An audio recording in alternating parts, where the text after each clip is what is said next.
એક જૂની ઇમારત માટે જમીન ખોદવાની શરૂઆત કરતાની સાથે જ તેમાંથી માટી કે કાંકરાને બદલે ખજાનો નીકળવા લાગે તો અને એક 18 વર્ષનો શ્રમિક અને તેની સાથે કામ કરતા અન્ય શ્રમિકો ગટર માટે જમીન ખોદતાની સાથે જ રાતોરાત કરોડપતિ બની જાય તો અને અચાનક ખોદેલી જમીનમાંથી 5-10 નહીં પરંતુ 49 જેટલી સોનાની ઈંટો અને સોનાના સિક્કાઓનો ખજાનો મળી આવે તો તમે કહેશો શું વાત કરો છો?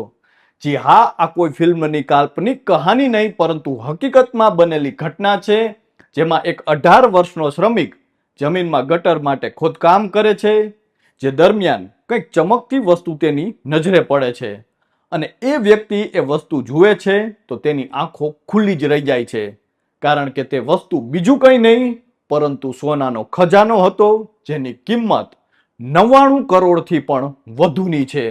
નમસ્કાર, આપની સાથે હું છું કૃપાલસિંહ જાડેજા અને હાલમાં જ શ્રમિકોને ગટર માટે જમીન ખોદતાની સાથે જ તેમાંથી કરોડો રૂપિયાનો સોનાનો ખજાનો મળી આવ્યો અને બાદમાં જે થયું તે સમગ્ર ઘટના વિશે વિગતે વાત કરીએ. વાત ગુજરાતી પર. શું તમે ક્યારેય કલ્પના કરી છે કે તમે ગટર માટે જમીન ખોદો અને તેમાંથી માટી કે પથ્થરોને બદલે ખજાનો મળી આવે? જી હા, હાલમાં આવો જ એક કિસ્સો સામે આવ્યો છે, જ્યાં ગટર માટે જમીન ખોદતી વખતે વિશાળ સોનાનો ખજાનો મળી આવ્યો છે, જેની કિંમત 99 કરોડથી પણ વધુની હોવાનું કહેવાય છે.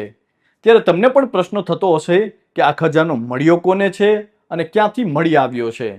તો આ સમગ્ર ઘટનાની વિગતે વાત કરીએ તો ગત 11 ઓગસ્ટના રોજ બેલ્જિયમના એક વિસ્તારમાં કોઈ જૂની ઇમારતના રિનોવેશનનું કામ ચાલી રહ્યું હતું અને ત્યારે જ શ્રમિકો ગટર માટે ખોદકામ કરી રહ્યા હતા અને આ દરમિયાન 18 વર્ષના શ્રમિક કોબે અને તેની સાથે કામ કરતા અન્ય શ્રમિકોને જમીનની અંદર કોઈ ચમકતી વસ્તુ જોવા મળી. શરૂઆતમાં તો તેમને લાગ્યું કે કદાચ સામાન્ય સિક્કા હશે, પરંતુ જ્યારે તેમણે જમીનમાંથી તેને બહાર કાઢવાનું શરૂ કર્યું ત્યારે ખબર પડી કે આ કોઈ સામાન્ય સિક્કા નહોતા પરંતુ સોનાના સિક્કા હતા અને ત્યારબાદ વધુ તપાસ કરતા ત્યાંથી કુલ 49 જેટલી સોનાની ઈંટો અને સોનાના અનેક સિક્કાઓ મળી આવ્યા. ધીમે ધીમે આ ખબર આસપાસના વિસ્તારમાં અને આસપાસના લોકોને અને બાદમાં અધિકારીઓને અને ત્યાર પછી તો સમગ્ર બેલ્જિયમ રાજ્યમાં આ ઘટનાની ચર્ચાઓ થવા લાગી. જોકે આ ખજાનો મળતાની સાથે જ યુવક અને તેની સાથે કામ કરતા મજૂરોએ સ્વેચ્છાએ આ ખજાનો પોલીસ અને અધિકારીઓને સોંપી દીધો. જોકે આટલો મોટો ખજાનો મળ્યા બાદ હવે સૌથી મોટો પ્રશ્ન એ છે કે આખરે આ સોનું અહીં કોણ અને શા માટે છુપાવ્યું હશે? કારણ કે આ સોનું કોઈ ખુલ્લી જગ્યાએ પડેલું નહોતું પરંતુ જૂની ઇમારતમાં તેને છુપાવીને રાખવામાં આવ્યું હતું. એટલે કે વર્ષો પહેલા કોઈ વ્યક્તિએ આ સોનાનો જથ્થો એકઠો કરીને તેને એવી જગ્યાએ સંતાડી દીધો હતો કે તેને લાંબા સમય સુધી કોઈની નજર તેના પર ન પડે. હવે અધિકારીઓ આ સમગ્ર મામલાની તપાસ કરી રહ્યા છે અને આ સોનાનો સંબંધ જૂની ઇમારતના માલિકો સાથે છે કે પછી તેની પાછળ કોઈ બીજી જ કહાની છે તે જાણવાના પ્રયાસો પણ હાલ ચાલી રહ્યા છે. નિષ્ણાતોના મતે આ સોનાના ખજાનાની કુલ કિંમત લગભગ 9 મિલિયન યુરો એટલે કે ભારતીય રૂપિયામાં લગભગ 100 કરોડ રૂપિયા આસપાસ હોઈ શકે છે. આ ખજાનામાં 49 જેટલી સોનાની ઈંટો અને સોનાના સિક્કાઓનો મોટો જથ્થો હોવાનું કહેવાય છે. ત્યારબાદ ખજાનાની શોધ કરનાર 18 વર્ષના શ્રમિક અને તેની સાથે કામ કરતા અન્ય શ્રમિકોને સરકાર તરફથી કોઈ ઇનામ મળે છે કે કેમ તેને લઈને પણ ચર્ચાઓ થઈ રહી છે. જોકે હાલમાં આ ખજાનો કોનો છે અને તેના પર કોનો કાયદેસર હક છે તે અંગે તપાસો ચાલી રહી છે.